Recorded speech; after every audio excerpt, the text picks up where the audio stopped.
made a deal with them to make them one of the prominent faces of the brand. I know Texas A&M is in there as well, but they're gonna make them like the organ of Adidas. They're gonna put them as the face of that, and they're gonna go grab some recruits because of that. It's not gonna change. All I can say is that um, the best part about this is that you can't transfer in the spring. You have to only transfer once next year, and that will be it. So these guys are going to be able to transfer from this, like you just put up there, Marcus. They're going to transfer from the smaller schools and go to the bigger schools for a bigger bag. That's how it's going to be. These smaller schools are going to be treated like prep schools. I mean, Right. it Right. is what it is. They're going to be the Memphis Grizzlies, because I always said Memphis was a farming camp for the Lakers and everybody else. Because like I said, you come to Memphis like Paul Gasol, and then we trade you off to the Lakers for Kwame Brown. The only Kwame that I knew that ever did anything good was a dude who rapped and he was talking about polka dots. That's it. And Kwame Toure, aka Stone Carmichael. Okay, that's it. Them the only Kwames that I know that did anything. But yeah, that's it's not going to change, man. So hey, there is a lot of people who are 5-1 in the top 25.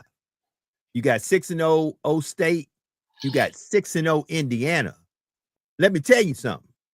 Listen up. The Hoosiers are 6-0 in football, not in basketball. It's not a diaper dandy. It is the Hoosiers with the pigskin. Oh, it's gonna be trouble, y'all. Trouble.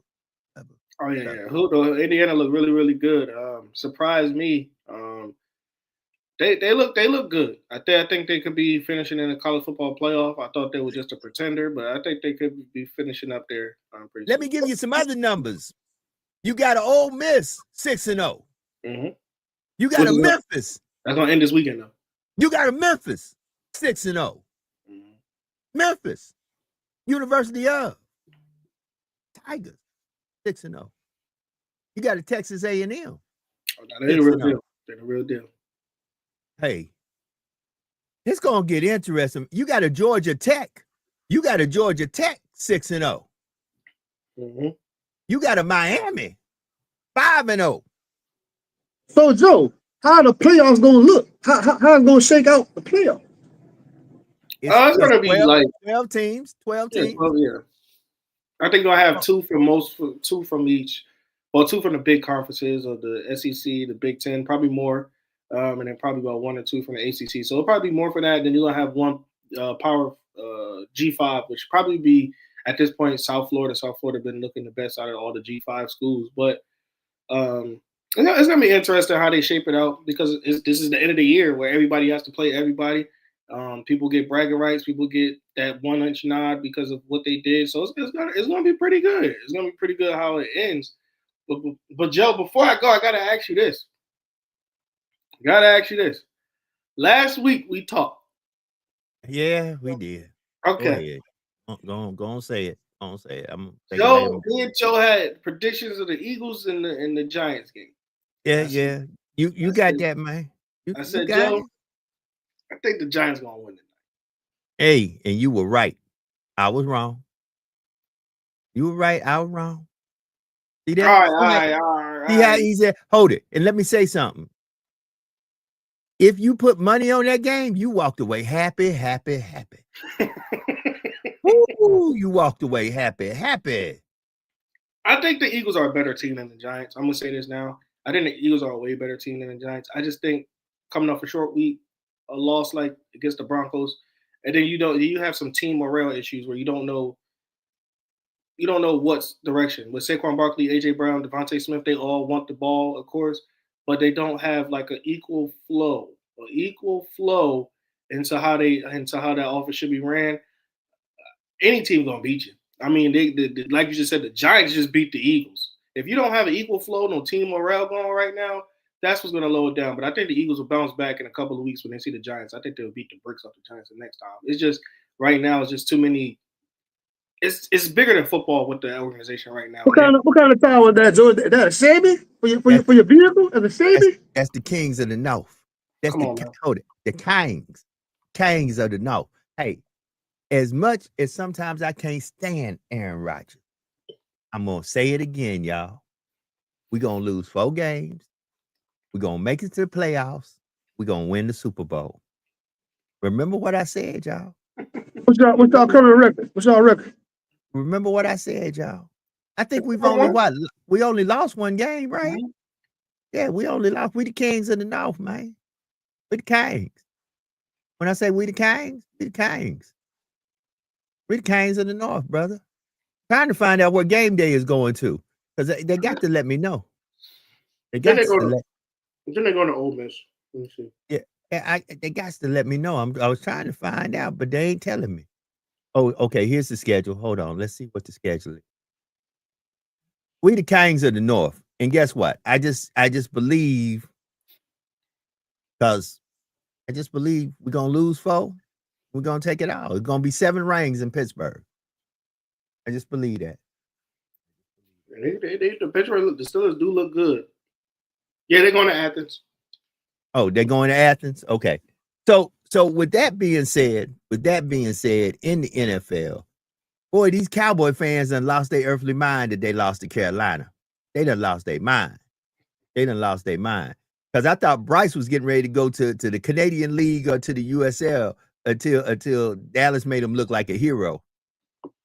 And let me say this.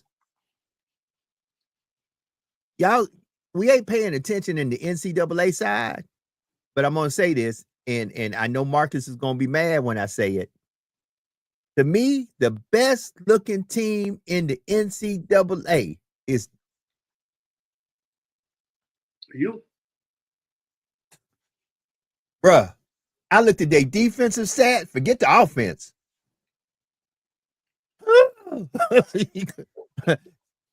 You got to get your mind right when you play the U. They coming to get you.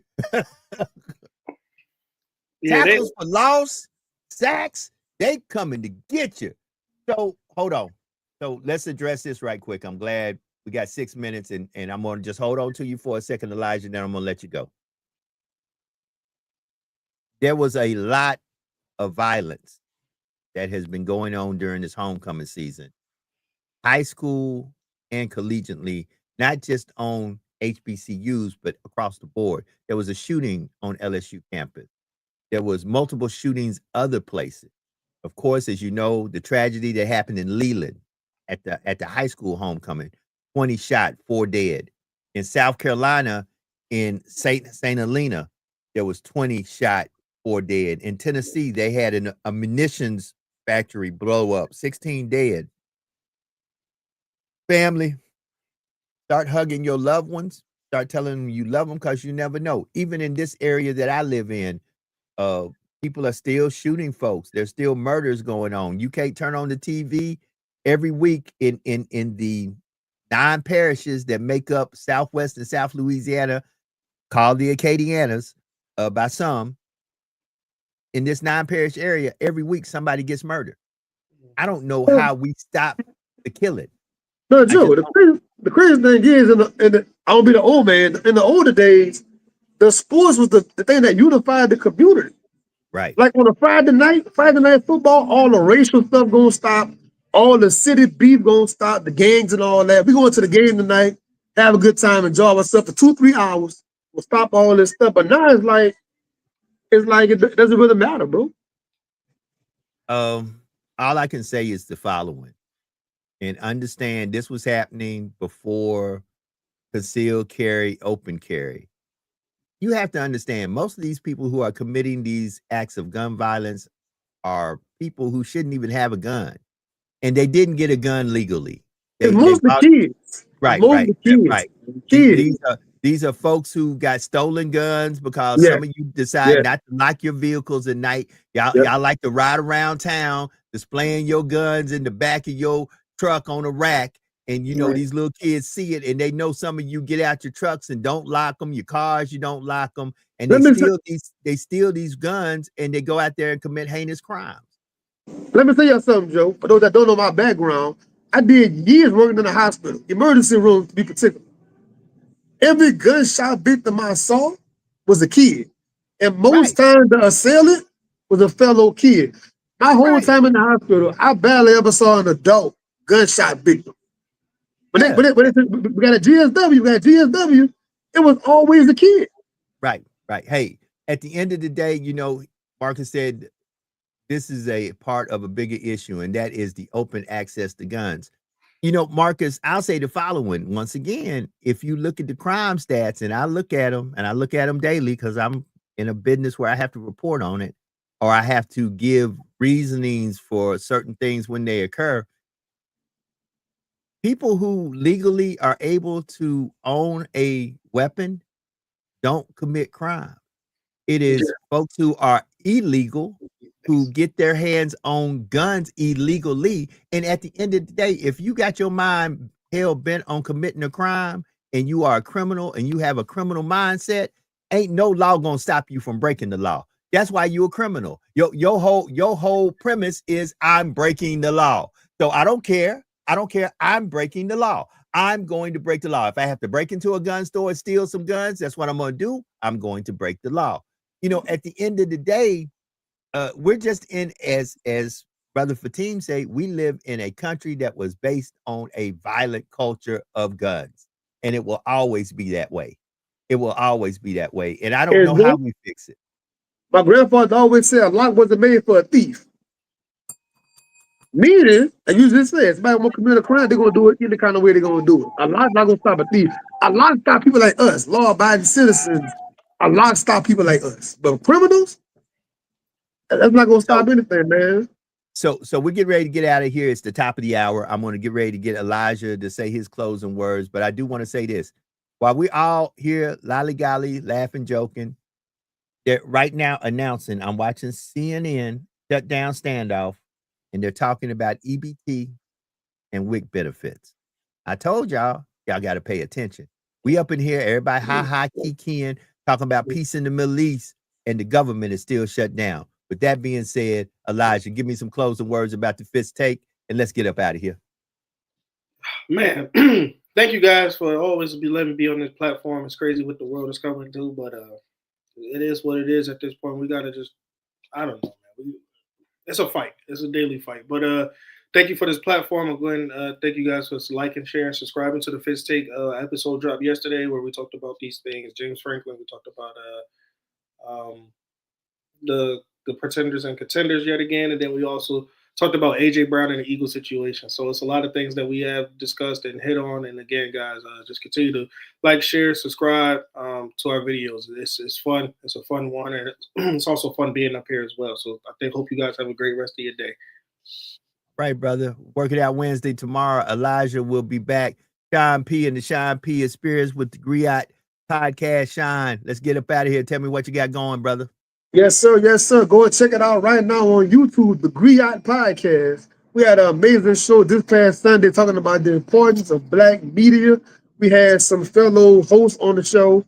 They own their own Black press here in Louisiana, by the way. Hidden Gems and Jewels had them on the show talking about the importance of Black media and being Black women in media and a lot more, man. Go and check it out right now on YouTube, the Griot Podcast.